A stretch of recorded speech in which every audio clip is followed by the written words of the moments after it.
After I got a second chance at life, my entire family could hear my thoughts. Should I tell my mom that her cherished adopted daughter, Anna, is actually my dad's illegitimate daughter? I glanced over and saw my mom holding Anna's hand, and she suddenly trembled. Or maybe I shouldn't tell my second brother, Ben, that my dad intentionally raised him to be a failure. I looked at Ben, glued to his games, and his phone suddenly felt hot to the touch. And what if my older bro, Ken, knew my dad had someone crash into him to hurt his legs? Would that break him? I watched Ken in his wheelchair, hair literally standing on end. I felt torn. If they find out everything my dad did was just to marry his sweetheart, Katie, would this family fall apart? Everyone suddenly looked at my dad differently. All it took was a few words with Anna, the adopted daughter, and my dad cruelly threw me out the 13th floor window, leading to my instant death. Instead of vanishing, my spirit lingered, sticking by my dad. That's how I learned all his secrets. He married my mom just to climb the social ladder. He's always had this woman he loved, who even had a daughter with him, our so-called adopted Anna. From the moment they were wed, he schemed to take over my mom's family's wealth and create his perfect little world with Katie and Anna. But surprise, surprise, I got reborn. Back to the day my dad decided to bring Anna into our home. Anna, call her mom, my dad urged, pushing Anna towards my mom. Anna trembled from head to toe, her eyes darting everywhere but meeting ours, like a frightened bird. Her arms, portions exposed, were marked with welts from beatings. That pitiable look won over my mom instantly. She soon treated Anna as if she were her own, maybe even better than me, afraid of neglecting her. When my mom reached out to hold Anna's hand. Should I tell her the truth about Anna being my dad's secret child? I saw my mom's hand shake visibly as she held Anna's. She glanced around before locking eyes with me. I blinked innocently at her. She frowned, probably thinking she was imagining things. Anna would soon be sobbing pitifully in mom's arms, winning her sympathy. And sure enough, Anna rushed into my mom's embrace, wailing loudly. In my past life, it melted my mom's heart, making her cry too. But this time, my mom was dry-eyed, staring at me. Jenny, are you talking? Nope, I denied. Inwardly, I thought, Mom can't know I was reborn, she'd totally freak out. My mom's eyes widened, completely shocked. Just then, my dad stepped up kindly, soothing Anna, don't cry, Anna. This is your home now. He then looked at me, Jenny, show Anna to her room. Sure, I agreed easily, mentally noting, Anna's gonna fall from the stairs soon and blame me. And, of course, she did. Halfway up, she toppled down the stairs. Dad immediately rushed to cradle Anna, asking, Anna, what happened? It wasn't Jenny, I slipped on my own, Anna responded painfully. My dad snapped at me, Jenny, Anna is your sister now. How could you mistreat her? Have we spoiled you so much you'd do something like this? Then my mom approached, not as furious as Dad. Anna quickly turned to her, Mom, don't blame Jenny. I know she's just adjusting. She's been the only daughter, after all. In my previous life, she turned Mom against me, convincing her I lacked compassion. Anna then ramped up the false accusations, disappointing Mom more and more, until Anna was her unrivaled favorite. This time, I thought to myself, here we go again, I'm about to get scolded by both of them. No way they'll believe me, I might as well stay quiet. I noticed a hint of guilt and sadness in my mom's eyes. Suddenly. Slap. She struck Anna so hard, Anna was stunned. Even Dad was taken aback, frozen in place. My mom, seething with anger, exclaimed, I saw it all. You fell on your own and then blamed Jenny. No wonder you were returned from adoption before. People like that always have a mean streak. Adopting Anna was all my dad's doing. He claimed he was touched by a poor girl at the orphanage during charity work, previously adopted and abused, so he felt pity and brought her home. Said it'd give me a companion since I was the only girl. Mom succumbed to his persistent persuasion and agreed. They thought they had everything locked down, yet, the secret slipped on day one. Dad had even tried to shield her from Mom's sight, fearing the truth would spill. Anna stuttered, seeking help from Dad. Desperately, he explained, Anna has suffered, making her sensitive and prone to misperception. It's a misunderstanding, don't terrify her with accusations. My mom was ready to expose his plot. But then she heard my thought, revealing Dad now won't make him confess, it'll just caution him. Plus, he controls a chunk of the company's shares now. She hesitated. I continued inwardly, both brothers would likely side with Dad anyway. He's always been the kind father and Mom the strict one. If things escalate, the brothers might back him. Silent, Mom seemed convinced by my reasoning. She contained her anger, addressing Dad and Anna, such incidents better not repeat. Anna nodded compliantly, looking as pitiful as ever. Take her upstairs, Mom ordered the housemaid. Quickly, the maid escorted Anna away. My dad was about to explain to my mom, hoping she'd accept and like Anna faster. But this time, Mom grabbed my hand and walked off without looking back. Dad was left there, looking totally confused as he watched her leave. Usually, when he sweet-talked her, she'd be all smiles. But now, she suddenly didn't want to deal with him at all. I glanced back at him, couldn't help but chuckle a bit to myself. He probably doesn't realize his good days are about to end. Mom took me to our room. She looked at me seriously and asked, Jenny, do you know something? About your dad? I gave her an innocent look and quickly shook my head. I don't know. But inside, I was thinking, I can't say anything. If I did, Mom would be disappointed. Last time, I told Mom about Dad seeing some woman, and she accused me of making things up. She said I lacked empathy and that I was just causing trouble because Dad doted on Anna. I was terrified Mom wouldn't love me anymore. I saw Mom's eyes fill with tears, her face full of hurt and guilt. She said, Jenny, you're my daughter, and I love you the most in my whole life. I was so moved, I hugged her. Mom didn't push me to say more after that.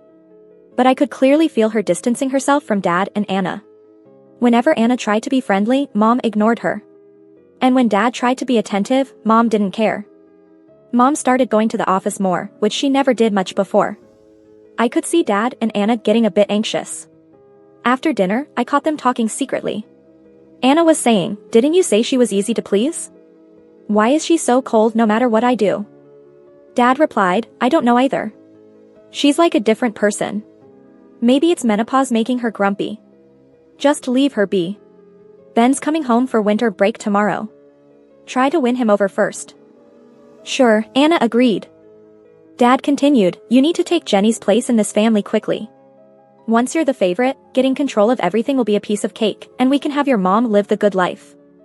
Don't worry. Jenny, with her sheltered brain, is no match for me. I'll soon be the family favorite, Anna said confidently. And last time, that's exactly what happened. I let my guard down around Anna and, brainwashed by Dad, treated her like a sister. She took every opportunity to manipulate and accuse me, making the others think I was selfish. In the end, she was the only one doted on. But not this time. The next day, Ben came home for winter break.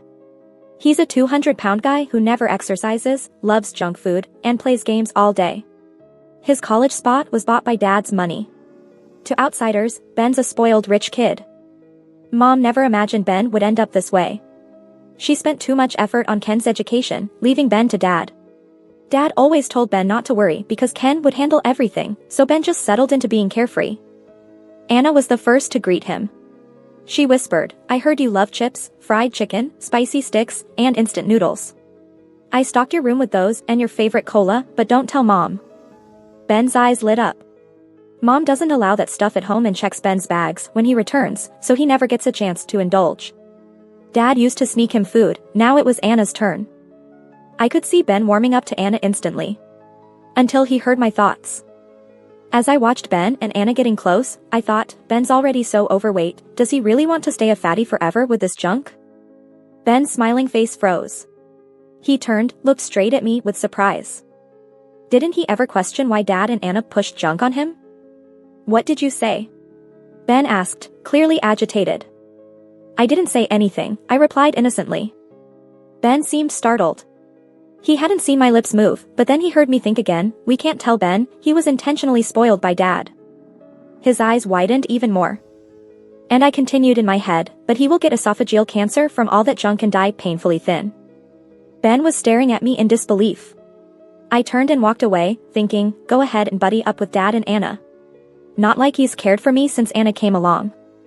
Jenny. Ben called after me. What, Ben? I replied. Ben hesitated, maybe doubting his senses for a moment. I brought you a gift. Before Anna came along, I was the family's star. Everyone adored me, even Ben, who wasn't always so rebellious. I walked over slowly. He handed me a figure. Do you like it? I nodded without too much enthusiasm. I thought, he's nice now, but soon he'll only have eyes for Anna, and she'll snatch even this figurine from me. How could she? I got this for you, Ben started to say. Anna cut in, wow.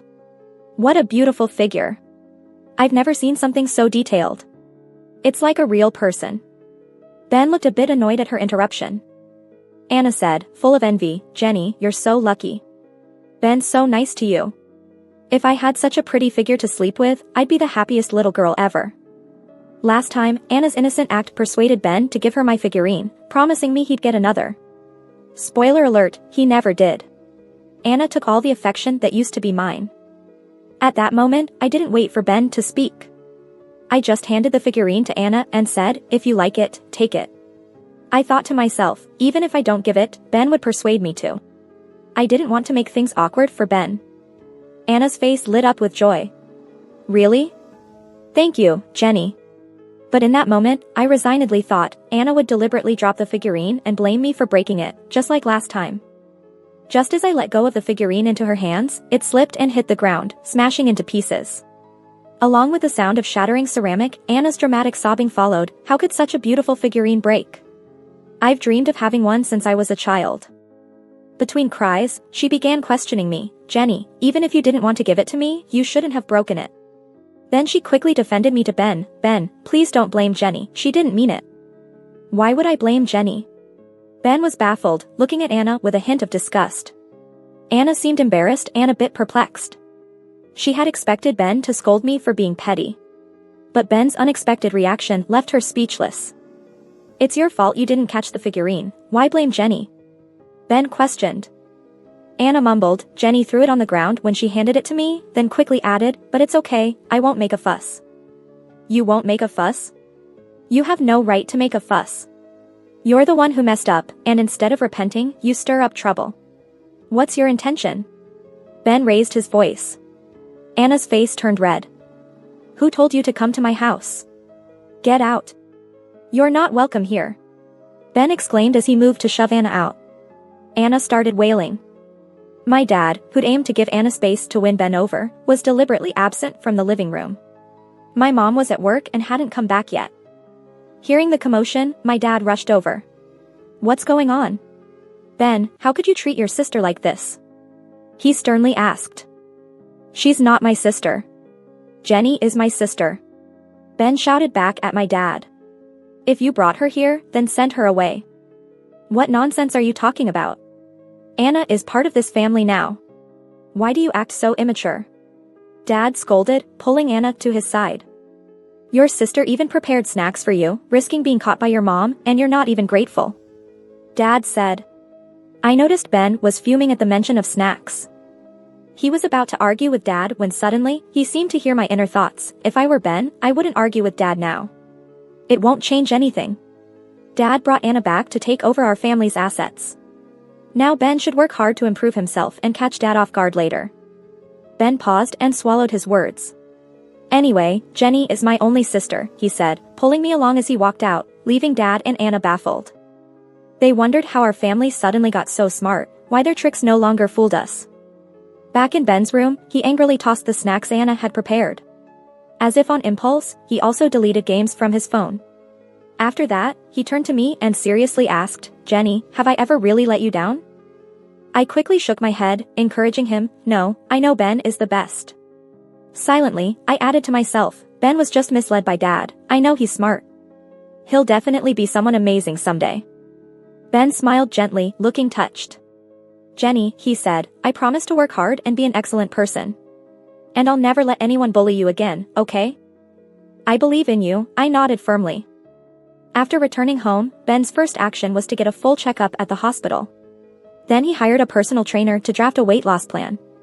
Besides that, Ben hit the books, hired a tutor, and started catching up from elementary school basics. He spent the entire winter break studying and losing weight, leaving Dad and Anna dumbfounded. Even though they hadn't done anything, why had Mom and Ben changed so much since Anna came?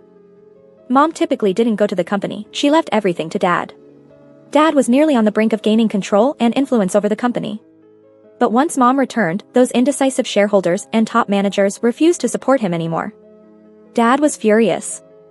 In private, I overheard Dad talking to Anna, this time with noticeable dissatisfaction.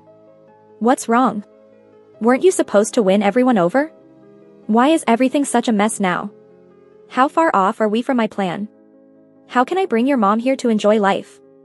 Dad's voice was full of reprimand. I don't know, Anna lamented, tears in her eyes. I was doing everything you taught me, but they just don't trust me anymore. Dad couldn't figure out where things went wrong. Frustrated, he gave up. Ken will be home for the holidays soon. He trusts and appreciates me the most. Forget the others, they don't matter. Ken is the real heir of this family.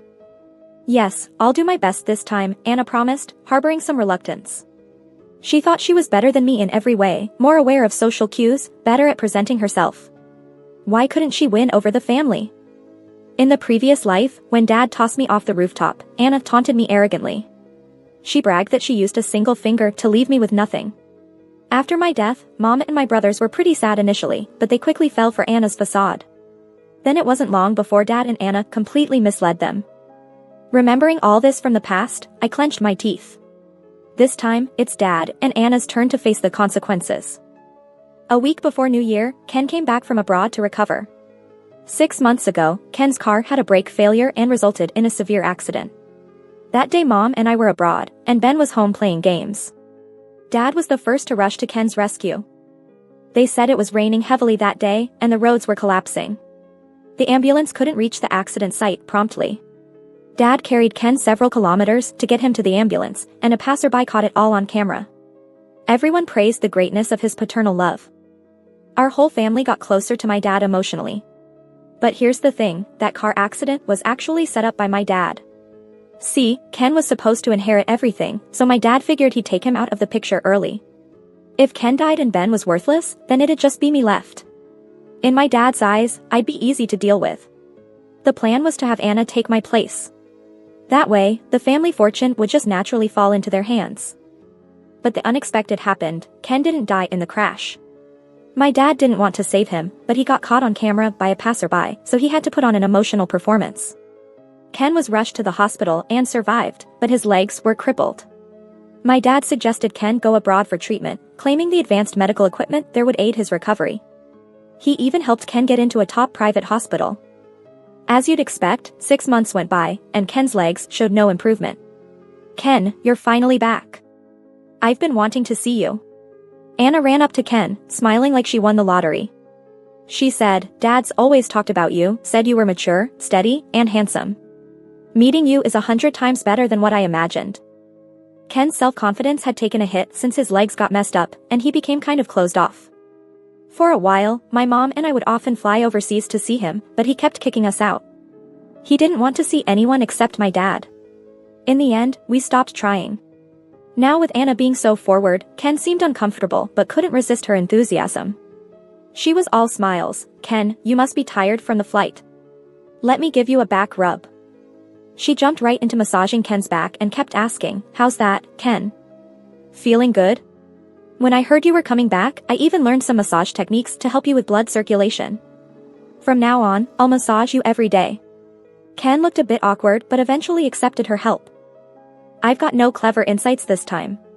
Let Anna have her fun. They say the higher you climb, the harder you fall. We can't push them to the edge without giving them a taste of success first. After that, Anna quickly won Ken over. Before, she had a bit of self-doubt, but once Ken accepted her, she walked around with confidence like never before. My dad was pleased too. He invested so much in his daughter, no way could she be useless or worse than me.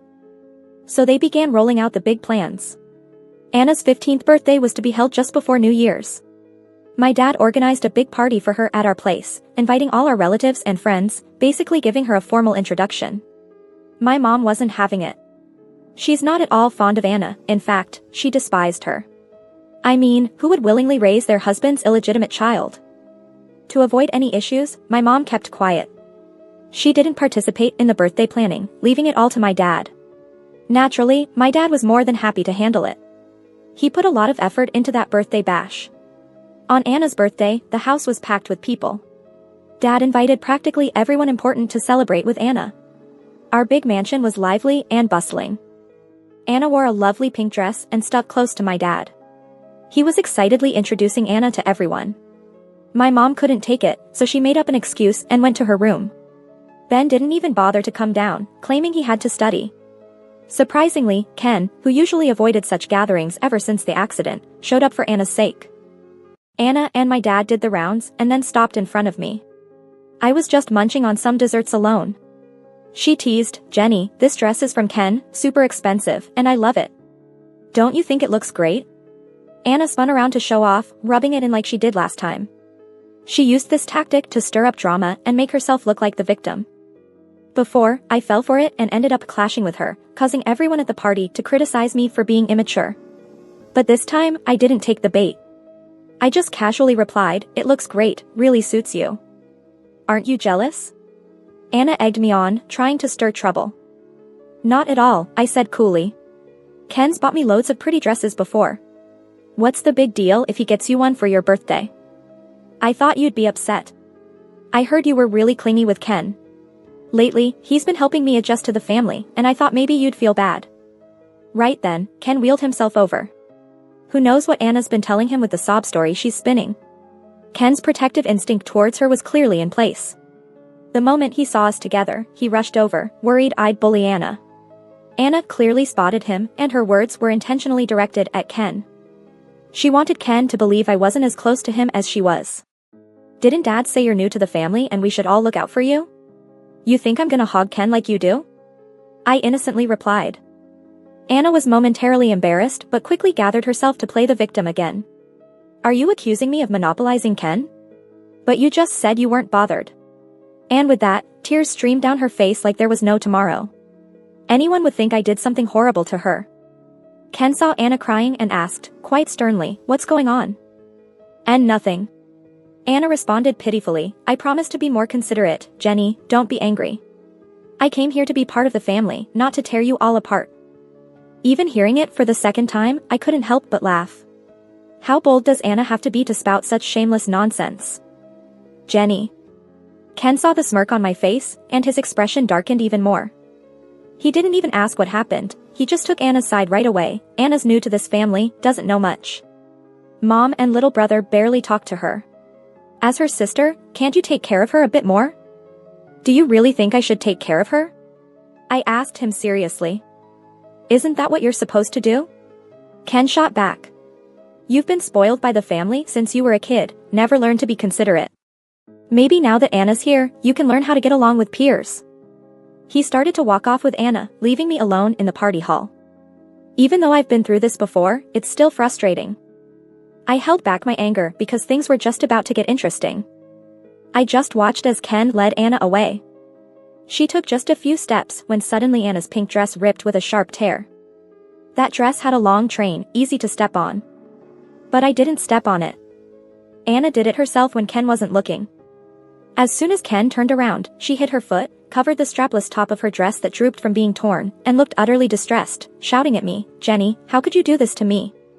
Nobody noticed our little mishap, except Ken. And maybe my dad. Dad had prepared himself for any incident tonight. So when Anna screamed, everyone in the hall turned their attention to us. Anna looked even more upset and ashamed. Ken quickly took off his jacket and handed it to Anna. Anna took it with a look of pure vulnerability, wrapping it tightly around herself like a scared little bird. "What happened?" "Dad came over." I. Anna stuttered, too embarrassed to speak in front of everyone. "Ken, what's going on?" Dad asked. Ken didn't hold back, pinned the blame on me. "Jenny stepped on Anna's dress." "Jenny, how could you do this to Anna? It's her birthday, can't you ease up on the jealousy? She's never had a proper birthday for 15 years. Never had a proper birthday? What about those years you spent celebrating with your dog?" Now the hall was buzzing with whispers. Has Jenny really been that spoiled? Why would she embarrass Anna like that? Regardless, Anna's part of the family now. How can Jenny be so territorial? I heard Anna's been through a lot, poor thing. Jenny really has no empathy. Everyone was criticizing me. I saw the smug looks in Dad's and Anna's eyes. They thought their little scheme was working. Slowly, I began planting my thoughts in Ken's mind. Doesn't matter how I explain now, even my dear Ken believes I did it on purpose. Ken seemed taken aback, wondering how he heard my voice even though I never spoke. I went on, I can take being wrongly accused, but I hate for Ken to be kept in the dark by Dad. Wouldn't Ken be devastated to learn Dad arranged the accident that left him in a wheelchair? He adores Dad so much. I don't want Ken to be hurt. Ken sat in his wheelchair, his expression suddenly changed. He held the chair's sides tightly, trembling with rage. Anna, standing nearby, sensed Ken's shift. She almost smiled, thinking Ken was mad at me for her sake. Thinking it was the right moment, Anna spoke up, Jenny, if you dislike me so much, I'll leave the family. I'm grateful for the happiness I've found here, Dad, Mom, brother, sister. I don't ask for more and don't want to make you unhappy. If you're unhappy, no matter how much I love being here, it's not worth my happiness. Her heartfelt words moved everyone. Family and friends chimed in, Jenny, be reasonable. Anna cares so much for you, why can't you get along with her? Listen to your aunt, apologize to Anna. Don't be so stubborn. Anna's so kind-hearted, you're lucky to have her as a sister. Apologize, don't hurt her feelings. Anna, seeing everyone backing her up, grew more confident. Please don't blame Jenny, I don't want her to be sad. After pausing, looking hurt, she continued, I'm just adopted, I don't really belong here. Don't scold Jenny, she doesn't like me. I should just leave. As long as I brought you home, you belong here, Dad said, acting supportive. I have nothing here. Anna said miserably, I haven't contributed anything to this family. Why are you so unsure of yourself? Dad sighed. Dad, could you take me to an orphanage tonight? That's where I belong. How can I prove you're part of our family? How can I show you that you're welcomed with open arms? Dad acted frantic, like he couldn't find a better way to keep Anna than running around desperately like a headless chicken. If I hadn't lived through this once before, I'd be fooled again. Dad missed his calling as an Oscar winner. For over a decade, his act has been flawless. But Dad isn't my real father. My biological dad died accidentally before I turned 1. Dad was just a low-level manager in Mom's company. When he found out Mom was widowed, he pursued her relentlessly. Back then, Mom hadn't considered Dad as a partner. She was devoted to my birth father. But Dad won her over by doting on me and my 2 brothers. He treated us so well that we and Mom began to feel unsure. When I was 3 and fell seriously ill with a fever. My mom held the company together on her own after my biological dad passed away. That day, she was stuck at work with an emergency. So, my stepdad volunteered to take me to the hospital. When my mom finally got there, she saw him asleep on the hospital bed with me in his arms. For 2 whole years, he managed to win her over. Even my biological dad's side of the family persuaded her to accept him. She eventually let her guard down and married him. During their wedding, my stepdad made a public promise. He said he'd love my mom forever and take care of me and my 2 brothers for life. He claimed we'd be his only kids. He kept his promise and didn't have any more kids with my mom for over a decade. There was a time my mom considered having more kids. Our family was well off, and she thought it might be nice for him to have a biological child too. But my stepdad refused, saying the 3 of us were all the legacy he needed. Impressed by his stance, my mom didn't press the matter further. Her love for him only grew stronger. Eventually, my brothers and I started calling him Dad. To outsiders, he seemed like a heroic, dedicated man. But little did they know, it was all part of his master plan. He never wanted kids with my mom because he already had a daughter with another woman, his true love. He didn't want to be tied to us by any children. He aimed to destroy our family from the start. In the other life, he succeeded. He stole my mom's company, pushed her to suicide, left Ken to fend for himself with a disability overseas, watched Ben suffer and die from an illness, and even pushed me off a rooftop, leaving me profoundly unsettled in death. He and his lover, Katie, along with their daughter Anna, brazenly enjoyed everything that once belonged to us. Suddenly, someone in the room shouted, "Why is this so hard? Anna doesn't feel secure here, just give her some company shares." Once she owns shares, who would question her being family? The person was one of my mom's relatives, but had long been bought off by my stepdad. This tactic had worked for him before. Back then, he took a senior position in the company to help my mom but only messed things up by design. In frustration, my mom handed him 20% of the shares.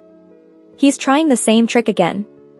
Anna, looking both considerate and wronged, quickly refused, "I can't take it. I don't want shares." Last time, my mom had given her shares out of pity for Anna. She gave her 10% while her own holding was only 30%, leaving her with just 20%. Ken held 20%, my stepdad held another 20%, and the remaining 30% was scattered among outside shareholders. My stepdad used his 20% and Anna's 10% to secretly acquire more. He sneaked in some moves forcing Ken to give up another 10%, becoming the largest shareholder in the company.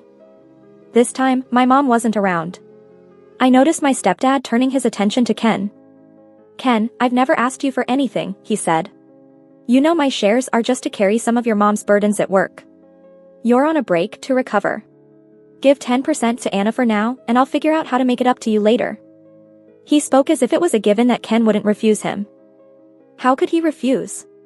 Ken had just humiliated me in front of everyone to defend Anna. Giving Anna shares would seem like the right thing to do after what happened. He thought Ken wouldn't deny him. But he hadn't noticed my mom and Ben had come downstairs. Probably alerted by the servants after seeing me in distress. Everyone heard my thoughts loud and clear. If Ken gives shares to Anna, it would mean we're closer to losing everything to my stepdad. In fact, Ken's leg could be fixed. My dad just didn't bother to get it proper treatment. He arranged for unskilled doctors overseas on purpose. Such conflicting feelings, would knowing my dad's real motives for being with his lover tear this family apart? The family's view of my dad shifted completely. Ken was so furious it was practically visible in his expression. Anna, still acting innocent, told Ken, "Dad, I can't take it. I wouldn't dream of taking your shares. Don't listen to Dad, I'll behave." She tried to grab Ken's arm, but in the next second, thud. Ken pushed her to the ground, and everyone was stunned, even Anna, who forgot to act hurt. My stepdad recovered first. "Ken, what the heck? How could you do that to Anna? Are you feeling all right?" Ken snorted in laughter, staring daggers at my stepdad. When I was a ghost haunting my stepdad after my death, learning the truth made me desperately want to hurt him too. But as a ghost, I couldn't. I steadied my mind, knowing Ken had no evidence against Dad. No one would believe us and might think we were bullying Anna. It wasn't worth the trouble if we got blamed just because of them. There were cameras in the house. A replay would clearly show if Anna was setting me up or not. Ken was holding back, simmering inside. My dad rambled on, blaming Ken's change in behavior on the accident. Others agreed and backed him up. Until Ken ordered, "Get the footage from the main hall." Anna panicked at the mention of the footage. She looked frantically at my dad for help. My dad flusteredly said, "What's the point, really?" Ken ignored him. My dad barked at the maid, "No need for that footage. I'm the one in charge." My mom intervened fiercely. "Get the footage now," she commanded the maid. The maid nodded, yes. Seeing things turning south, Anna scrambled to her feet. "If Ken doesn't welcome me, then I'll leave. I'll leave, okay?" Ken asserted, "Nobody's leaving until my sister has her name cleared." Even wheelchair-bound, he still had the commanding presence my mom instilled in him as her choice to lead. The accident only temporarily made him lose his spark. Anna was too scared to speak. Dad tried to say something a few times but ended up closing his mouth. The security footage was pulled up, and everyone could see it clearly. Anna intentionally ruined her own dress and then falsely accused me. Her reputation flipped instantly. Anna wasn't drowning in public disdain, but if she could, she was embarrassed to the core. "Get her out of here." My mom didn't mess around. "I don't want to see her ever again." "No, I'm not leaving." Anna freaked out when she heard she was getting kicked out. She just moved into this nice house, just got the identity of a rich young lady, she couldn't let go. To be fair, over the years Dad didn't give Anna and her mom much, worried it would expose the truth. What Anna was enjoying with us now was way better than what she had with her mom. "I won't do it again, I promise. Mom, give me one more chance, okay?" Anna cried, devastated. If everyone hadn't seen her real face, she might have fooled us again. Mom didn't even look at her. "Get her out, don't dirty our home." "Dad, please, Daddy." Anna pleaded with Dad. Dad wasn't an idiot. He knew Anna was useless now and quickly cut ties with her. "I can't believe you're like this. I misjudged you. I'm sending you away now." Then he turned to Mom. "I didn't know she could act so well. I'll get her out now, don't be mad." Mom just chuckled. Looking at Dad now was like watching a clown. He thought Mom was just angry and didn't think much else, dragged Anna out. Though Dad loved Katie and cherished Anna, he valued money even more. Otherwise, he wouldn't have ditched his wife and kids for it. So, after Anna got kicked out, she wasn't gonna have it good. Dad would definitely blame everything on Anna. But for our family, that didn't matter. What's important is how to make Dad lose everything and pay for what he's done. After Dad sent Anna away, the first thing he did was apologize to the whole family in front of all the guests. He was full of remorse, acting all innocent. He said he didn't know Anna was like that, and she tricked him too. He treated Anna so well, his feelings got deeply hurt. Mom flatly said, "The most hurt here is Jenny, she was almost wrongly accused by Anna." Dad nodded eagerly, yes, Jenny was hurt the most, it's Dad's fault. I apologize, okay? I promise, I won't ever be soft-hearted and adopt other kids again. You're my only daughter. I wanted to puke but held it in. Mom said, for causing harm, just words of comfort aren't enough. You should make substantial compensation. So, Jenny, what do you want? I'll give you whatever you want. Dad said sincerely. Anything? I asked, playing naive. Of course, when has Dad not meant what he said? Dad assured. He thought, like before, he could just buy me off with a little sweet talk. I want the shares you own in the company, I shot straight. I saw Dad's face change visibly. It took him a while to stammer, you're just 14, shares aren't practical for you. But Dad, you were just about to give Anna shares. Do I mean less to you than Anna? I asked, looking hurt, throwing out casually, is Anna your real daughter? This question scared Dad senseless, how could that be? Don't talk nonsense, you're my only daughter. Then why would you give Anna shares and not me? My shares are to help your mom in the company. No need, Mom said, Ken just agreed to start working at the company. Isn't Ken not doing well? Dad didn't believe it.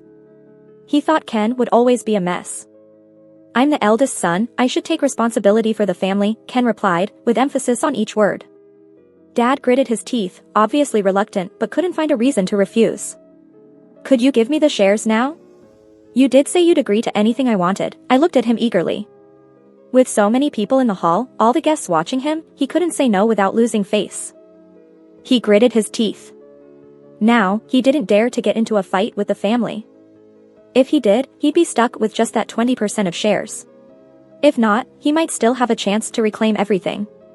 He'd worked so long to get here, how could he just let it go? He said, all right.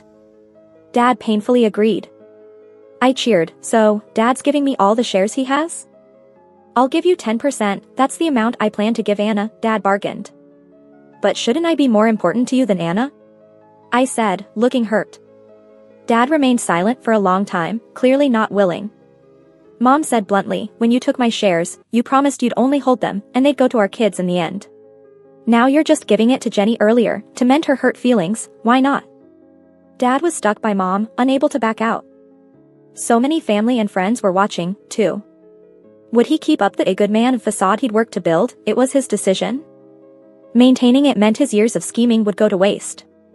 If he didn't, he'd have only 20%. That wouldn't satisfy him. Mom didn't rush Dad, giving him time to think it over. After all, it wasn't her who'd be embarrassed. Beads of sweat dripped from Dad's forehead. People started whispering, can you believe someone wanting nothing? Just smooth-talking too much, gets a bit awkward. If you really treated your kids like your own, why fuss over some shares? Still selfish, people are selfish. In the end, Dad couldn't save face in front of everyone. I saw a flash of ruthlessness in his eyes, piercing but gone in a second. The next moment, he suddenly acted all generous. He said, how could I not be willing? When I took these shares, I said they were for my children. I'm just considering giving Ben 10%. Since Ken and Jenny already have shares, Ben shouldn't get less. I don't need them, just give them to Jenny, Ben said outright, rejecting the offer. Everyone knew what he was thinking. He thought Ben was easier to control. Ben's displays of diligence were just an act and wouldn't last long. Since Ben doesn't want them, I'll give them to Jenny, Dad said, going with the flow.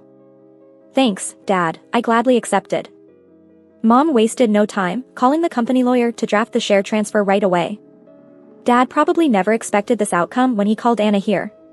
But even with this turn of events, it wasn't enough for our family. In the previous life, he ruined us. This time, we were determined to give back double. After that, we slowly got back to normal as a family. But it became clear that Dad was anxious. He lost his shares, and the company slipped out of his control. Mom and Ken continued their routine with work, and Ken even carved out time for wellness. Ben was fully into exercising and studying. I was still the family's little darling. Our family's progress was the opposite of what Dad wanted, and he couldn't handle it any longer. He made an excuse about a family emergency and left, saying he needed to go back to his hometown. That night, he secretly rented a car and drove several miles to our villa. While we were all asleep, he set the place on fire. It was past 3 a.m., and we were all asleep. No neighbors noticed anything. By the time the property management spotted it, our whole villa was engulfed in flames. The firefighters spent the entire night putting out the blaze. Dad heard about the incident the next day and rushed back, collapsing to his knees, crying like his heart was torn apart. Onlookers couldn't help but feel for him, gathering to console him. He acted so genuinely, no one noticed the victorious gleam in his eyes. We were supposedly dead, and he was about to become the sole heir. Just when he was silently celebrating, I called out from behind him, "Dad." I saw him flinch, thinking he was hearing things. "Honey," my mom called to him too. Turning back, he saw us all safe and sound standing behind him. Frightened, he crumpled to the ground. Are you ghosts?" "We're alive and well," I said. "Yesterday, we went out on a boat trip and just got back." "You weren't home?" Dad was instantly thrilled. The fury in his eyes was undeniable. He wanted to kill us right away. "Nope," I responded, innocently asking, "What happened to our place?" Dad's eyes started darting around as he struggled to keep control. "I heard about some night prowlers, so I placed hidden cameras at the entrance." "Let's check the footage," I said, preparing to pull out my phone. Dad panicked, scrambling to his feet, and smashed my phone on the ground. We all stared at him. Grinning, he said, "As long as you're safe, nothing else matters. Our family being together is all that counts." Our family was indeed intact, just without him. Mom laid it out clearly, "We are, but not with you." Stammering, Dad said, "What?" "Honey, what are you saying?" Mom declared, "You know perfectly what you've done. I've given the evidence to the police. Get ready to face justice." "What are you talking about? What are you saying?" Dad went mad, still in denial. "I've already handed over the footage of you setting the villa on fire to the police," Mom stated, glancing as the police arrived. Dad bolted, but he was no match for the officers. They had him on the ground in no time, utterly defeated. As he was taken to the squad car, he shouted at us, "How did you find out? How did you discover my plan? I was so meticulous, how could you have known?" He couldn't understand where he went wrong. He couldn't accept that after years of enduring shame, he ultimately ruined himself. Dad got a 10-year sentence, luckily causing no injuries in the fire. After he went to prison, I visited him. "Excited to see me," he said, "Jenny, you still love Daddy, right? When I'm out, I'll take you to the amusement park and buy you treats." "I don't love you," I cut him off, sickened by his words. "Then why visit? You can't bear to leave me, right?" "I'm here to watch you fall," I replied with a cruel smile, one that shouldn't be on a 15-year-old's face. Dad looked terrified. Who are you?" "You're not Jenny." "Of course, I am," I said. "Just not the one you imagined." Smiling wider, I asked, "Dad, don't you want to know why your perfectly laid plans failed?" "Why?" Dad was eager. "Because," I leaned in and said slowly, "the universe punishes every villain. Why else would I get another go at life?" "You." Dad almost lunged at me, thinking I was joking. But the guard pinned him down, forcing him to beg mercy. Watching him in this state was a sick satisfaction. I said, "Dad, whether or not by blood, for the times we were family, here's a parting gift." Dad, with a little hope in his eyes, listened as I told him, "Anna isn't your real daughter." When Anna returned, Mom did a match test and found out they weren't related. But she got photos of Dad's affair with Katie, taken by the detective Mom hired. "It turned out you spent years raising someone else's kid. Mom once offered to have another child with you, but you refused. How sad and pathetic." "No way, no way." My dad doesn't believe it, but he's completely breaking down. "Once you're out of jail, go find the answers yourself. It should be pretty interesting by then." Of course, that's not my concern anymore. How my dad cruelly gets revenge on Katie or treats Anna, that's his business. At worst, I'll just have another laugh. I stepped out of the prison, looked at the clear, endless sky, and smiled with relief. From now on, I plan to enjoy the family warmth I couldn't fully experience in my past life. I sincerely wish that all the beauty in this world stays with you and me.